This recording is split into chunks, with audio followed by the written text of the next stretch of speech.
સાબરકાંઠાના હિંમતનગર નજીક આવેલા કંકણોલ ધામ ખાતે આજે પવિત્ર ગુરુ પૂર્ણિમા મહોત્સવ શ્રદ્ધા અને ભક્તિભાવ સાથે ઉજવાયો હતો। ઓમ શ્રી સિદ્ધેક્ષેત્ર પ્રગટ ધામ ખાતે પૂજ્ય નરસિંહ દાદાના દર્શન અને આશીર્વાદ મેળવવા હજારો શ્રદ્ધાળુઓ ઉમટી પડ્યા હતા।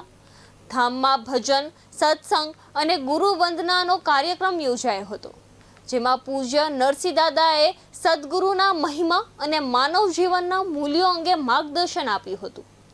આ પ્રસંગે મહાપ્રસાદ અને ભાવિકો માટે વિશેષ વ્યવસ્થા કરવામાં આવી હતી, જ્યારે સમગ્ર ધામ ભક્તિમય વાતાવરણથી ગુંજી ઉઠ્યું હતું। મહોત્સવ એ આ મનુષ્ય જન્મનો એક અનેરો મહોત્સવ। મનુષ્ય અવતાર માત્ર ને માત્ર મોક્ષે જવા માટે જ મળ્યો છે। 184 યોનિમાં સર્વશ્રેષ્ઠ જો કોઈ યોનિ હોય તો મનુષ્ય યોનિ છે। પણ મનુષ્ય યોનિની સાર્થકતા આપણને કેવી રીતે ખ્યાલ આવે? ગુરુ બ્રહ્મા, ગુરુ વિષ્ણુ, ગુરુદેવો મહેશ્વર, ગુરુ સાક્ષાત પરબ્રહ્મ તસ્મૈ શ્રી ગુરુવે નમઃ। એવા સત્પુરુષ, એવા પ્રગટ પુરુષનું સાનિધ્ય મળે તો જ આપણી અંદર સત્વૃત્તિઓનું સર્જન થાય, એટલે કે બ્રહ્મા સ્વરૂપ થાય।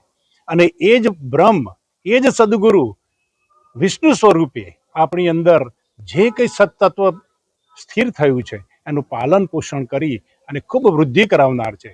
અને એ જ સદગુરુ મહેશ્વર સ્વરૂપે એટલે શિવજી સ્વરૂપે છે કે જે આપણી અંદર અનિષ્ટ તત્વોનું નાશ કરી અને સતત આપણને સત્વૃત્તિમાં પ્રેરિત રાખે એવા સદગુરુ એના સમ કોઈ દયાળુ નથી। મનુષ્ય યોનિમાં જો સદગુરુ મળી જાય તો એ મોટામાં મોટું કામ થઈ જાય। અડધું કામ તો માનો કે સદગુરુનું સાનિધ્ય મળતાની સાથે થયું, માત્ર રહ્યું સદગુરુની આજ્ઞાએ ચાલવાનું। જો સદગુરુની આજ્ઞાએ ચાલે તો જલ બીચે તુરંગ ભયો, જૈસે જલ બિન મછલી થી આથડ્યો, વિના ભાન ભગવાન સેવ્યા નહીં સદગુરુ સંતને, મૂક્યું ન દેહ અભિમાન। જ્યારે મનુષ્ય પોતાનો અહંકાર ત્યાગી અને સદગુરુનું શરણું સેવી અને એના બતાવેલા માર્ગે ચાલે તો મનુષ્યોની અવશ્ય ને અવશ્ય સાર્થક થાય છે।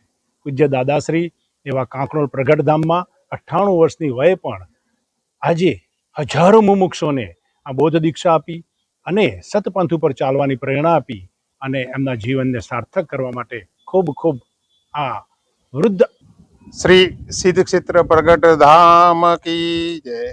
परम पूज्य वंदनीय नरसिंह दादानी जय।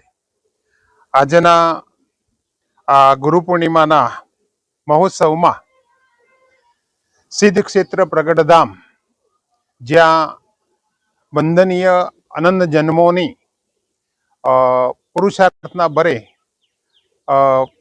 પરમાત્માની પ્રગટ જ્યોત જેમને પ્રગટ કરી છે એવા દાદાના શરણમાં રહી અનંત જીવો આ પોતાના આત્માની જાણ કરી અનંત જીવો આ સતસુખને પામ્યા છે।